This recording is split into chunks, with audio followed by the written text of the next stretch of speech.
On the news tonight, Governor Adeleke to partner armed forces over security agenda of his administration. Nigerians caution federal government over rising debt profile. European Union tasked member states on negative COVID tests from Chinese arrivals.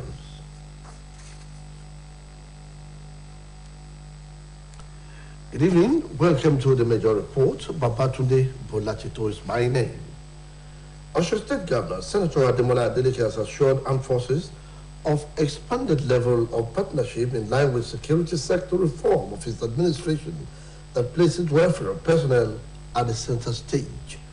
The governor gave the assurance while launching the 2023 Armed Forces Remembrance Day at the Local Government Service Commission Hall. Governor's office correspondent Abdulrahim Adekilekun now completes the story. Osho State Governor Senator Ademola Adeleke said the launching of emblem is in commemoration of the selfless services of the officers and men of the Nigerian Armed Forces who have contributed immensely to the peace and stability of Nigeria, describing the event as payment of the debt of gratitude for those who paid the supreme price. To place our debt of gratitude on records to our fallen heroes who paid the supreme sacrifice. The stability of the nation rests on the gallantry, patriotism, and sacrifice of the security and military services. Service is personal of the armed forces, in particular and in many volatile sectors of the society, confronting and containing open and subtle threats to the territorial integrity of our country. The governor therefore assured the military service of the commitment of his administration to increase the level of partnerships with the services, saying that his administration has a security sector reform that will put the welfare of service personnel at the center stage.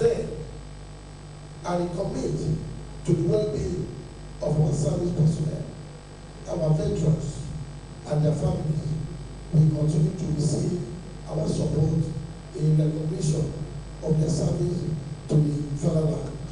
Earlier in his address, the chairman of the Osun State chapter of the Nigerian Legion, Comrade Oladipo Peter, thanked Governor Ademola Adeleke, who is the patron of the Legion, for identifying with the ex-servicemen and the families of the fallen heroes, praying for a successful tenure of office for the governor. Therefore, requested the governor to assist the Legion in the areas of improved financing and provision of logistics, among others. I wish to use this opportunity to inform our state patron and the governor of Osbc of our long-standing request of following vital issues: approval of monthly subvention to state headquarters and area offices of Nigerian Legion in Osun State. 2. Issuance of mandatory letter of support and full participation by local governments and LCDAs in the state during the event of annual Armed Forces Remembrance Day. High point of the event was the decoration of the governor with the 2023 emblem of the Nigerian Legion. Others decorated at the event are the Speaker of the Osun State House of Assembly, Right Honorable Timothy Owueye, Secretary to the State Government Alhaji Teslim Igbalaye. The Chief Judge of Osun State was represented by Justice Olayinka Afolabi, President of the Customary Court of Appeal, Service Chiefs, among others. It has been Abdulrahim Adekilekun reporting. Osho State government is ready to reposition Amotekun Corps in a way that will ensure its optimal performance without political influence. The Deputy Governor, Prince Kola Adewusi, made this known while receiving the members of Amotekun Security Board. Prince Adewusi noted that adequate security of lives and property is a priority of the present administration, explaining that Governor Ademola Adeleke will do everything necessary to empower the Amotekun Corps. Earlier, Chairman Amotekun Security Board Brigadier General Ademola Adeleke retired, and the Commandant Brigadier General Bashir Adewumbi retired, advised the state government to recruit more officers for effective performance. The Chief of Defense Staff, General Loki Rabo, says 613 rehabilitated low-risk repentant terrorists will be transferred to their states' governments for reintegration into the society. General Irabo gave the disclosure during the 5th stakeholders meeting of Operation Safe Corridor today in Abuja, represented by the Chief of Training and Operation, Major General Adeyemi Yakini. The CDS, the 613 clients are currently undergoing the radicalization and rehabilitation handled by Operation Safe Corridor. He said the Operation Safe Corridor established by President Muhammadu Buhari in September 2015 as a window for willing and repentant terrorists to lay down the rams and undergo a structured DRR program. General Irebo added that the scheme was a multi-agency and humanitarian operation utilizing the expertise of over 17 services, ministries, departments, and agencies supported by local and international organizations and friendly nations. The CDS said the successes of OPSC had continued to resonate within the region and in diaspora, thereby attracting the interest of researchers from far and wide. The administration of Senator Ademola Adeleke is set to restructure the State Office of Transportation to ensure optimal performance. The Deputy Governor, Prince Kola Adewuchi, made this known while receiving the leadership of the Office of Transportation and their counterparts from Osun Road Maintenance Agency in audience. Sahid Adeboje now reports. A brief on the assets and liabilities of the state government as presented by the Executive Secretary Office of Transportation, Engineer Bilal Adiad. Members of the committee, including Alhaji Mufuta Oluwadare, raised various issues ranging from alleged fraud in licensing, ticketing, false insurance policy, and frivolous employment by the agency. For several minutes, leadership of the Office of Transportation, including the licensing officer, the vehicles inspection officers, and the director of administration, said that the issues were caused by political influence, which led to the inclusion of concessionaires in printing of tickets and involvement of some ad hoc staff, among whom are not employable. Speaking in the same vein, the Executive Secretary of Osun Road Maintenance Agency, Mr. Z.O. Ategbero, lamented how people were employed based on political influences, which is a major factor affecting the agency negatively. Responding, the Deputy Governor, Prince Kola Adewusi, frowned at the situation whereby thugs will be employed to undertake the jobs meant for civil servants. He warned that henceforth no agency should enforce certain insurance companies on residents of the state. Yours is a maintenance agency. Fine. When you are maintaining something, you must ensure that you maintain it to the extent that it will last longer. Not that, okay, the quality of the actual job is not being met when you are doing the repair work. It will stand the test of time. Please, those ones in your agency that want to feel unconcerned or that want to be recalcitrant, please fish them out. Let it reflect in your mission paper so that we help this administration. The Deputy Governor implored them to put up position papers on how roads in Osun will be maintained to last longer and fish out corrupt officers who are not willing to change in their evil characters. From the office of the Deputy Governor, this is Saeed Adeboje reporting. The Petroleum Tanker Drivers Branch of the National Union of Petrol and Natural Gas Workers has threatened strike over what it called the illegal activities of high-handedness of some security agencies, particularly the military task force in Port Harcourt zone of the union. The national chairman of PTD Nupeng, Comrade Lucky Oseswa, told reporters that the Nupeng Secretariat Abuja that men of the military task force in Port Harcourt bumped 2 trucks conveying a petroleum product known as black oil, as the truck drivers were falsely accused of transporting crude oil. According to the PTD Nupeng National Chairman, the truck which lifted the black oil at a modular refinery, Walters Smith Refinery and Petrochemical Ibigwe, Imo State, were intercepted between Ahoda and Elele in River State. Comrade Osesua further disclosed that they were conveying the 40,000 liters each of the black oil to Bob and C Depot, Cocoa, Delta State. He told journalists that the drivers of the two trucks were polite in their responses and presented all necessary documents to officers of the military who ignored the document, revoked appeals, and burnt the trucks. Nigerians have called on the federal government to fashion out smart and creative way of revenue generation for the country and stop plunging the nation into more debt through borrowing.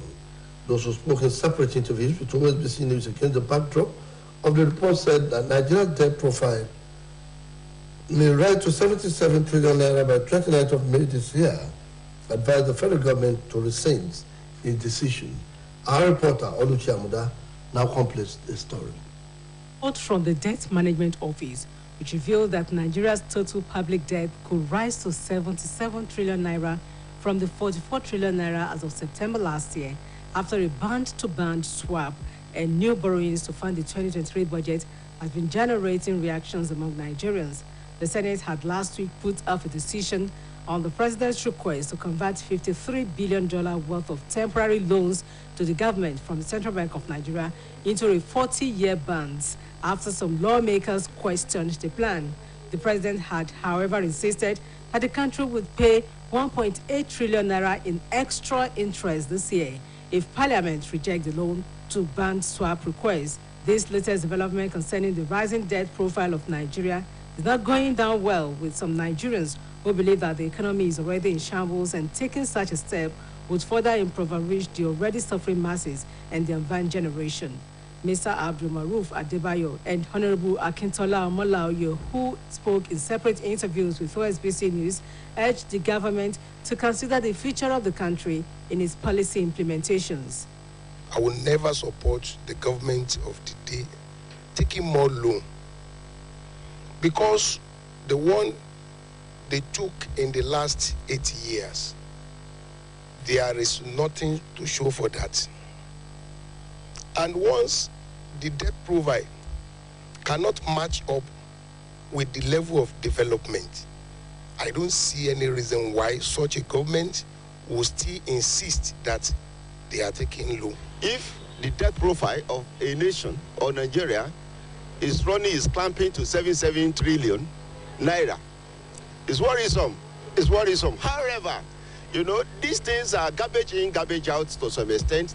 Any economy that is not properly backed up by physical production, by services production and other things that will actually fetch the country the forex, foreign exchange, with which such a country will be able to compete competitively, reasonably, profitably with other economies in the world. Such a country needs to search inwardly, to look inwardly to see and to ensure that some parameters are actually jettisoned while others are brought on board.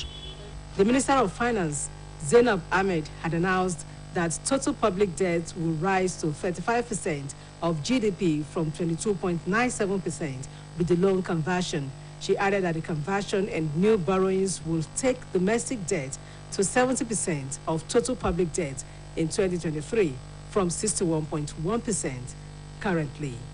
Oluchi Amuda, Osbc News. The federal government says it has released 13.89 billion naira for payment of accrued pension right for the contributory pension scheme retirees who retired in the year 2022. The National Pension Commission announced this in a statement stating that the accrued pension rights represent an employee's benefit for the past years of service up to 2004. The Commission added that it is processing payment into various retirement savings accounts of the affected retirees and their pension fund administrators, noting that recipients will be notified in due course.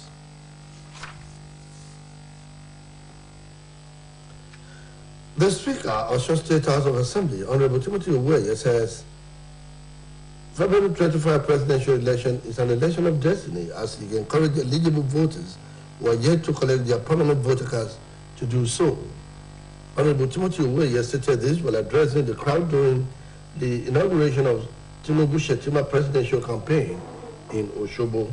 The speaker at the earlier joined Governor Ademola Adeleke at the launching of emblem of the armed forces before taking part at the official inauguration of Tinubu Shetima presidential campaign team. Addressing the crowd, the Speaker of Osun State House of Assembly, Honorable Timothy Uweye, encouraged members of the party to galvanize as a result-oriented support toward the emergence of the APC presidential candidate for the next election. He explained that the next month's election is sacrosanct and crucial towards the actualization of a meaningful development that revives the nation's economy. Uweye reiterated the strong conviction that God of possibility will manifest himself to ensure the victory of Asiwaju Bola Ahmed Tinubu during the poll. The Independent National Electoral Commission has commenced online accreditation for journalists and media organizations wishing to cover the 2023 general elections. According to the flyer issued by INEC today in Abuja, interested media organizations wishing to deploy journalists to cover the election are to apply online. It stated that INEC portal will be accessible from January 5 to February 5. INEC also says it has imported additional bimodal voters accreditation system machines that will be deployed nationwide in all polling agents and in all polling units for the 2023 elections. The National Commissioner and Chairman Information and Voter Education Commission, Festus Okoye, told journalists in Abuja that INEC will deploy over 194,664 BVAS machines in 176,846 polling units across the country. He also said the Commission took delivery of last batch of machines in Abuja and that it is in line with its contingency provision for all critical election materials. Mr. Okoye said the Commission created 4 airport hubs in Abuja, Kano, Lagos, and Port Harcourt to facilitate the smooth delivery of the machines.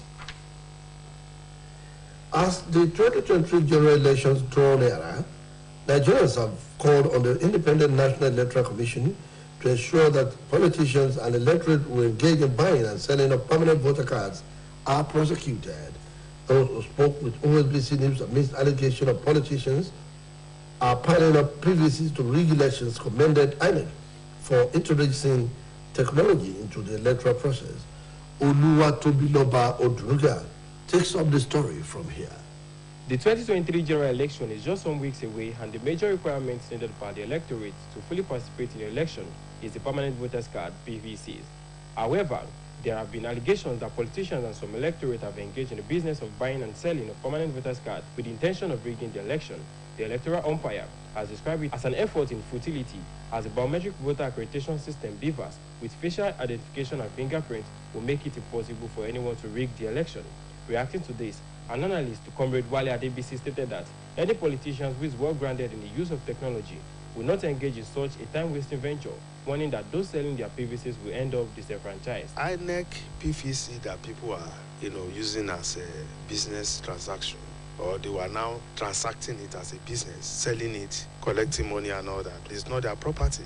It's the property of the federal government, owned by INEC, but it is owned by them by right to be able to exercise their franchise right to vote and be voted for. While reacting to the threat by the Independent National Electoral Commission, INEC, to prosecute parents of underage voters, another analyst, Mr. White Lawa, maintained that the INEC as an electoral body should stand up to its responsibility in the era of registration of voters, noting that the agency should make use of all its electronic devices to ascertain the age of voters before registration. He added that the warning made by the electoral body shifting blames to others and joining INEC to make appropriate use of its electronic devices. How can you be warning parents when you know your duty, you know your roles?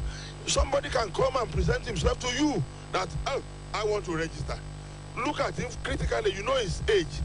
Decline that registration instead of warning parents. It is not every parent that send their rewards to go and register. It is the mind of those children. They cherish what they were doing and they want to participate.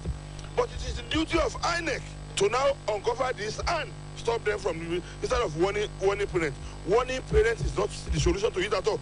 INEC should do their works. They should do the needful. Speaking in the same vein, Comrade Osbc enjoined INEC to invest more in technology that will make underage registration impossible. The registration should be much more of electronics than manual and electronics. It should be purely electronics.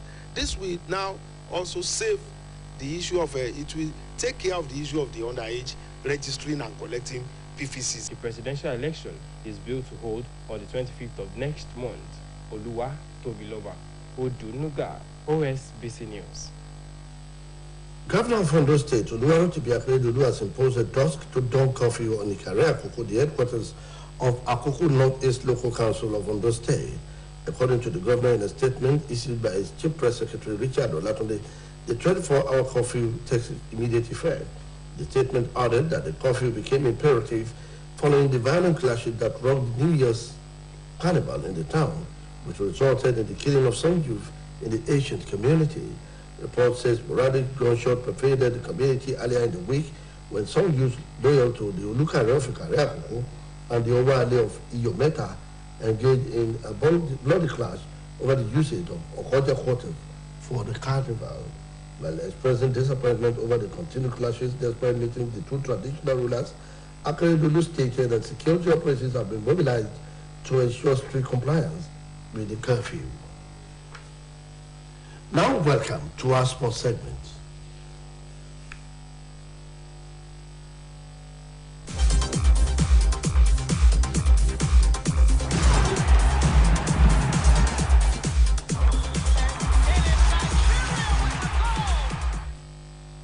Let's now join Omotayo Adebodu for sports stories.